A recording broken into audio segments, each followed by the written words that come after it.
شاہی محل کے سامنے ہزاروں آدمی جمع تھے۔ ان کی نگاہیں محل کی بالکنی کی طرف متوجہ تھیں۔ چہروں سے غیر معمولی مسرت ظاہر ہو رہی تھی۔ نکارے پر چوب پڑی، مجمع میں ہلچل مچ گئی۔ ہر شخص اچانک اچک کر بالکنی کی طرف دیکھنے لگا۔ پھر چوبداروں کی گرجدار آوازیں سنائی دینے لگیں۔ وہ بادشاہ ذل الہی عالم پناہ کے جلوہ نما ہونے کا اعلان کر رہے تھے۔ ہر شخص اپنی جگہ پر جم کر کھڑا ہو گیا، بالکل ساکت۔ بالکنی کے نصف حصے میں جو پردہ پڑا ہوا تھا اسے حرکت ہوئی، پھر دو چوبدار آگے بڑھے، انہوں نے پردہ اٹھا دیا۔ بادشاہ سلامت زندہ باد کے نعرے بلند ہوئے۔ بادشاہ سلامت مسکراتے ہوئے آگے بڑھے۔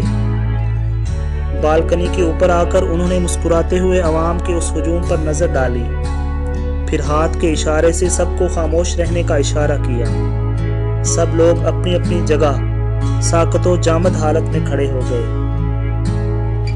بادشاہ سلامت مجمع سے مخاطب تھے۔ میری عزیز رعایا، ولی عہد کی پیدائش کے مبارک موقع پر میں آپ کو اور اس خوش نصیب ملک کو مبارکباد دیتا ہوں۔ مجھے یقین ہے کہ میرا بچہ میرے عظیم خاندان کا نام روشن کرے گا۔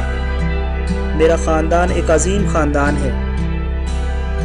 میرے خاندان نے ماضی میں متعدد ذی قدر اور عالی مرتبت حکمران پیدا کیے ہیں۔ میرا بچہ ماضی کی عظیم روایات کا علمبردار ہوگا اور اپنے بزرگوں کے نقش قدم پر چل کر خاندان کی صدیوں پرانی روایات کی آبیاری کرے گا۔ اس بچے سے اب اس ملک کا مستقبل وابستہ ہے۔ اس لیے اے میری عزیز رعایا، جاؤ اور مسرت بھرے گیت گاؤ۔ بادشاہ سلامت واپس چلے گئے اور عوام خوشی کے نعرے بلند کرتے اور مسرت بھرے گیت گاتے ہوئے واپس ہوئے۔ بڑی دیر تک محل والوں کے کانوں میں ان کے مسرت بھرے گیتوں کی آواز آتی رہی۔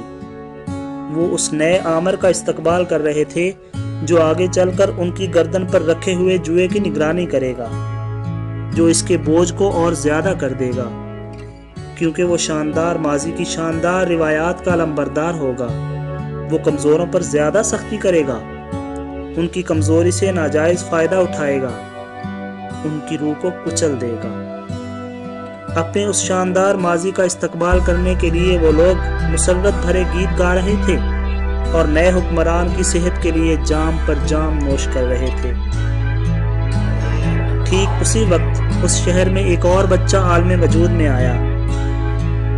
اس وقت جب کہ لوگ ولی عہد کی پیدائش کی خوشی میں گیت گا رہے تھے اور آسمان پر فرشتے ان کی کمکلی کا ماتم کر رہے تھے، ایک پرانے ویران کھنڈر میں ایک بیمار اور نحیف و نزار عورت انتہائی مایوسی کے عالم میں اپنے ننھے منھے بچے کی طرف دیکھ رہی تھی، جس نے اس دنیا میں ابھی چند ہی سانسیں لی تھی۔ یہ عورت سخت بیمار تھی اور کئی دن سے بھوکی تھی۔ دنیا اسے نظر انداز کر چکی تھی، سب اسے بھول گئے تھے۔ بادشاہ نے ابھی کچھ دن پہلے کسی ملک پر حملہ کیا تھا۔ اس عورت کے شوہر کو بھی جنگ میں شریک کیا گیا اور ایک اجنبی دشمن کی تلوار نے اس کا پیارا شوہر ہمیشہ کے لیے اس سے جدا کر دیا۔ اب وہ تنہا تھی، دنیا اسے بھول چکی تھی۔ اس لیے قدرت نے اسے ایک ننھا منھا ساتھی دے دیا تاکہ یہ بچہ اسے روٹی کے لیے کام کرنے سے بھی چند دن کے لیے روک دے۔ جب ہجوم کے گانے کی آوازیں آنی بند ہو گئیں، بد نصیب عورت نے بچے کو اپنے کمزور بازوؤں پر اٹھا لیا، اس کے چہرے کو دیکھنے لگی، پھر ایک دم رونے لگی، جیسے وہ اپنے آنسوؤں سے دھو کر بچے کو پاک صاف کرنا چاہتی ہو۔ پھر بھوک کی وجہ سے مردہ آواز میں بچے سے مخاطب ہوئی،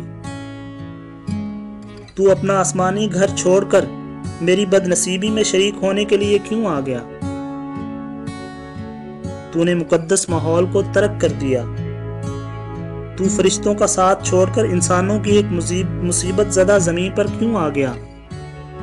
اس زمین پر جہاں تکلیف ہے، مصیبت ہے، درد ہے، ظلم ہے، جہاں کوئی کسی پر رحم نہیں کرتا، جہاں سب لوگ خود غرض اور بے رحم ہیں، میں آنسوؤں کے سوا تجھے کچھ نہیں دے سکتی۔